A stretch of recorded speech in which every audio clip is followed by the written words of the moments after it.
You ever worked a job where you already feel invisible, like just another cog in a giant machine, and then someone decides to make your life even harder? Imagine working 12-hour shifts, drained, exhausted, clinging to one thing to get you through the day, your lunch. Now picture opening that lunchbox day after day and finding it empty. That's what happened to me. But one day, I stopped being the victim, and I became the lesson. Before I dive into this story of betrayal, frustration, and one unforgettable act of revenge, let me just say, if you've ever been wronged and wished you could get payback, this story is for you. Hit that like button, subscribe for more stories of justice served, and let's get into it. Factories are strange places.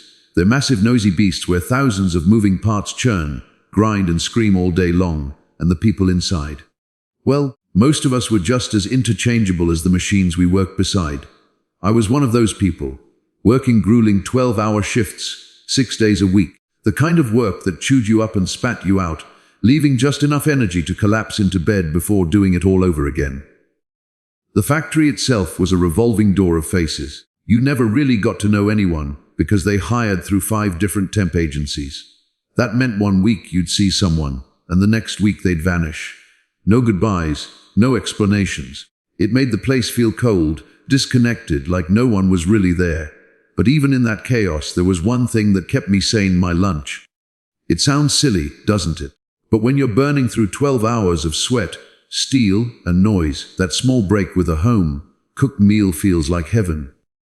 It's the one reminder that you're human, that you have a life outside of the factory walls. And then, someone started stealing it. The first time it happened, I thought maybe I'd forgotten my lunch at home. It was a long week, and I wasn't exactly getting much sleep. But then it happened again. And again, every single day for an entire week, my lunch disappeared. 6 shifts, 6 stolen meals. Do you know what it feels like to drag your body through hours of back-breaking work, stomach growling, only to open the fridge and see nothing? It's rage. It's helplessness. It's humiliation. I'd look around the break room, at all those blank faces pretending not to notice, and I'd think, is it you?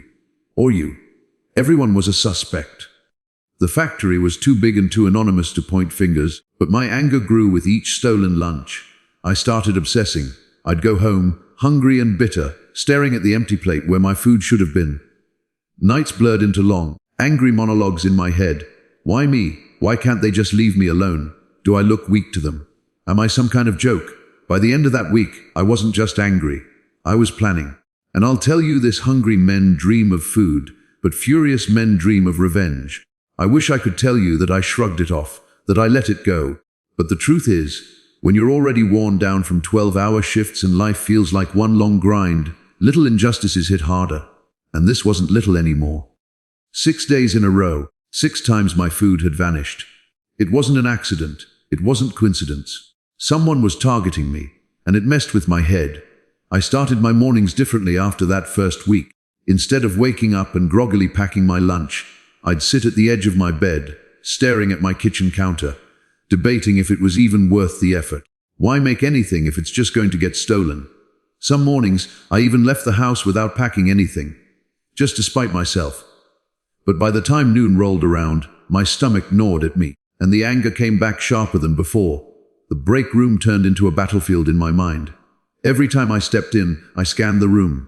I studied people's faces, the way they glanced at the fridge, the way they chewed their food, who looked guilty, who avoided my eyes. There was one guy, big sloppy eater, always with crumbs in his beard. I thought it could be him. Then there was the quiet girl who never packed a lunch, just sipped on coffee all day. Maybe she was the one. And don't even get me started on the temp who always bragged about finding free stuff around the factory. Every single person became a suspect. I even tried confronting it indirectly. One afternoon, while a group of us were on break, I said casually, "Man, someone keeps stealing my lunch. 6 days in a row now." The room went silent for half a second. Then everyone chuckled nervously. "That sucks, man," one guy said, shaking his head. Another added, "You should put your name on it or something." My name on it? As if a thief would care about a Sharpie scribble. But here's the thing, it wasn't just the theft anymore. It was what it represented. Every stolen lunch was a message: you don't matter. You're invisible. We can take from you, and there's nothing you can do about it. And I hated that message. So I started thinking of ways to stop it. At first, they were small ideas. Maybe I'd set up a trap.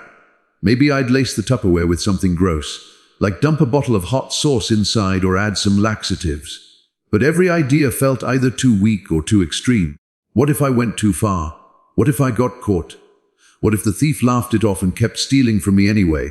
One night, after another long shift, I sat in my kitchen staring at the empty fridge. My stomach growled and my mind spun in circles. That's when I pulled out my phone and started searching. Best food pranks. Food traps for thieves. How to stop lunch theft. Most ideas were juvenile. Some suggested adding ghost pepper sauce. Others joked about spiking food with wasabi. But then I stumbled on an article about Carolina Reapers. The Carolina Reaper. The world's hottest pepper. Just reading about it made my tongue feel like it was on fire. This thing wasn't just spicy. It was a weapon. People described it as molten lava, like chewing glass dipped in acid. And right then the plan started forming. But before I tell you about it, you need to understand something. I didn't jump to that decision lightly. The following week I actually tried to guard my food. I brought my lunch in later than usual, sneaking it into the fridge at odd hours. I wrapped it in brown paper, hiding it in the corner behind other containers. One day, I even brought a lockbox cooler and kept it next to me on the line. But the factory was chaos. There wasn't always a safe place to stash it. And besides, I wasn't just looking for a way to protect my food anymore. No, at this point, I wanted to punish. And as if the universe was listening, that's when the thief struck again. I'd managed to go a few days without incident. But then, on my 7th attempt, my food vanished once more. That was it. That was the breaking point. I went home that night angrier than I'd ever been. My fists clenched the steering wheel so tight I thought it might snap. By the time I pulled into my driveway, the decision was made. No more hiding, no more protecting. It was time to fight back. The thief wanted my food. Fine, I'd make them a meal they'd never forget. And that's how I found myself at the grocery store the next evening, standing in front of a small, ominous plastic container. Inside were shriveled, wrinkled red peppers, the infamous Carolina Reapers. Just looking at them sent a shiver down my spine. I picked up the pack, turned it over, and read the label warning: extremely hot. Handle with gloves. Keep out of reach of children. Perfect. I bought them without a second thought. Driving home, I felt something I hadn't felt in weeks. Control. For the first time since this whole nightmare started, I wasn't the victim anymore. I was the hunter. And tomorrow the thief was walking straight into my trap. When I walked into my kitchen that night, it didn't feel like a kitchen anymore. It felt like a laboratory. Every ingredient, every utensil, every spice on the counter was a tool of vengeance. And sitting right there in the middle of it all, like a tiny, wrinkled devil, was the pack of Carolina Reapers. I set them down carefully, like they were explosives. Truthfully, they might as well have been. Just one pepper could send a grown man crying to the floor, and I had 3. I slipped on a pair of gloves. The plastic snapped tight against my wrists. I felt like a surgeon preparing for a dangerous operation. I knew exactly what I wanted to make: steak fajitas. Not just any fajitas, though. These were going to be beautiful, tempting, irresistible. I wanted the thief to look at them and think jackpot. I marinated the steak in lime juice, garlic, and spices, letting the fragrance fill the air. The sizzling sound of the meat hitting the hot skillet made my stomach growl, but I wasn't cooking for myself tonight. No, I was crafting a weapon. As the steak browned, I chopped onions and bell peppers, letting their sweetness mingle with the smoky aroma of the meat. Then came the tortillas, warmed until soft and pliable. Everything about this meal screamed delicious. And that's when I pulled out the Reapers. Even through the gloves, I felt a shiver run up my arms as I sliced into the first pepper. The seeds scattered like tiny landmines and the fumes hit me instantly. My eyes watered, my throat burned, and I had to step back, coughing into my elbow. God, what have I unleashed? I thought. But I pushed through, dicing the peppers into the smallest pieces I could manage, mincing them until they blended into a fiery red paste. This wasn't going to be obvious. I wasn't about to dump a giant pepper on top of the fajitas like a warning sign. No, I wanted this to look inviting. So, I mixed the minced Reapers into a fresh batch of pico de gallo. Tomatoes, onions, cilantro, lime, bright, colorful, refreshing. And hidden in there like assassins waiting in the crowd were the Carolina Reapers. I layered everything together with precision. Juicy strips of steak, caramelized onions, sautéed peppers, and finally, generous spoonfuls of that devilish pico de gallo. I garnished the top with extra cilantro and wedges of lime, making sure it looked like something out of a food magazine. It was a masterpiece, a Trojan horse in Tupperware form. When I snapped the clear lid shut, I just stared at it for a moment. On the outside, it looked like a simple, innocent lunch. But inside it was a ticking time bomb. That night I couldn't sleep. I lay in bed staring at the ceiling, my mind racing with what would happen tomorrow. What if they don't take the bait? What if the wrong person eats it? What if it actually hurts someone too badly? The doubts clawed at me. But then I remembered all those days, 6 long days, when I'd been left with nothing but an empty stomach and a bitter heart. Whoever was stealing from me hadn't cared if I went hungry. They hadn't cared about the exhaustion, the humiliation. They didn't care about me at all. So why should I care about them? By morning, my doubts had cooled into a cold, sharp determination. I got ready for work slowly, deliberately. I packed the Tupperware into my bag like it was the crown jewel. On the drive to the factory, I caught myself glancing at the passenger's seat, almost grinning. For once I wasn't dreading my shift. For once I had something to look forward to. When I arrived, the factory buzzed as usual. Machines roaring, forklifts beeping, people shuffling to their stations. But for me, the day carried an electric undercurrent. Every hour that passed brought me closer to lunch, closer to seeing if my trap would be sprung. I walked into the break room around 8 a.m. and casually placed my Tupperware in the fridge, right in the center. No hiding it this time. No wrapping. No disguises. I wanted it front and center, glowing like bait on a hook. And then the waiting began. The hours crawled by. My stomach growled, but I didn't care. This wasn't about eating. This was about justice. Every time I passed someone on the floor, I wondered, are you the one? Will you be the one crying in an hour? By the time lunch break rolled around, I could barely contain myself. I tried to act normal, but my hands shook slightly as I adjusted my gloves. My ears were tuned not to the machines, not to the chatter, but to the faintest sound from the break room. And then it happened. A scream. Not a playful yelp, not laughter. A blood-curdling scream for help. I dropped what I was doing and sprinted toward the break room, heart pounding, adrenaline surging. What I saw when I pushed open that door. Well, let's just say the lunchbox bandit finally revealed themselves. The door to the break room slammed against the wall as I rushed in, and the scene froze me in place. There, sprawled on the tile floor, was one of my co-workers, gasping for air, clutching at their throat, their face a mixture of red and pale white. The scream I'd heard seconds earlier came from a woman standing nearby, hands over her mouth, eyes wide in panic. And then I saw it, the Tupperware, my Tupperware. It was open on the table, half of the fajitas gone, the lime wedge squeezed dry and tossed to the side. My devil's lunch had been devoured, and now the thief was paying the price.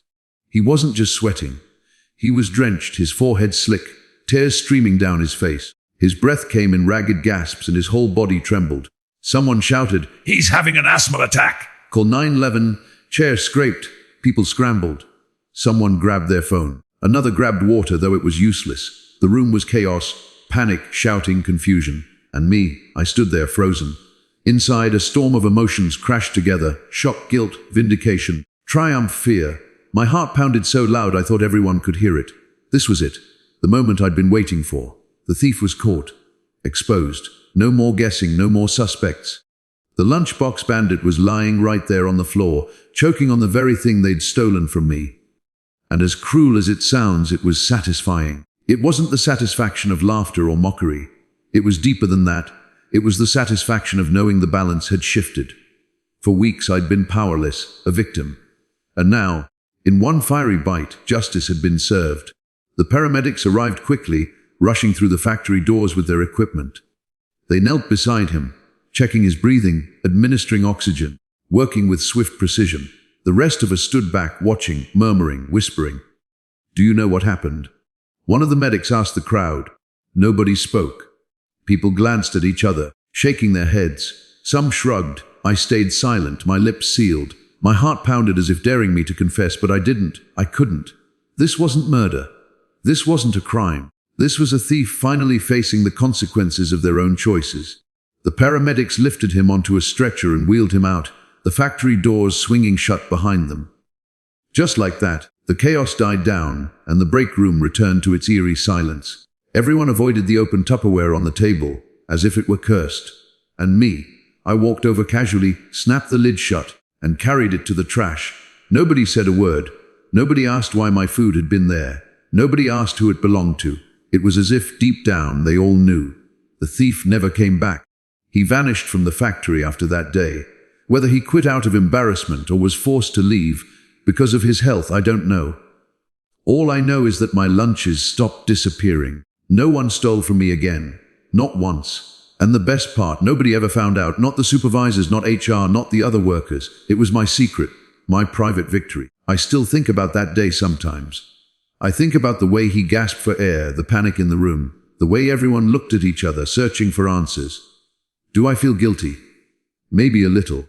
I didn't intend for him to end up in the hospital. But here's the truth: he chose to steal. He chose to take what wasn't his. And sometimes, when you live by taking from others, you end up choking on it, literally. And me, I went back to packing my lunches. And every time I set my Tupperware in that fridge, I did it with a smile, because I knew the legend of the lunchbox bandit would haunt that factory long after I was gone. Justice had been served, spicy, sizzling, unforgettable. Revenge doesn't always come in grand gestures. Sometimes, it's as small as a Tupperware filled with steak fajitas and the hottest peppers on earth. Sometimes, it's about taking back your power in the simplest, most fitting way. I learned something that day: people will treat you however you allow them to treat you. If you let them take from you, they'll keep taking. But if you stand your ground, even quietly, even with a little creativity, they'll think twice before crossing you again.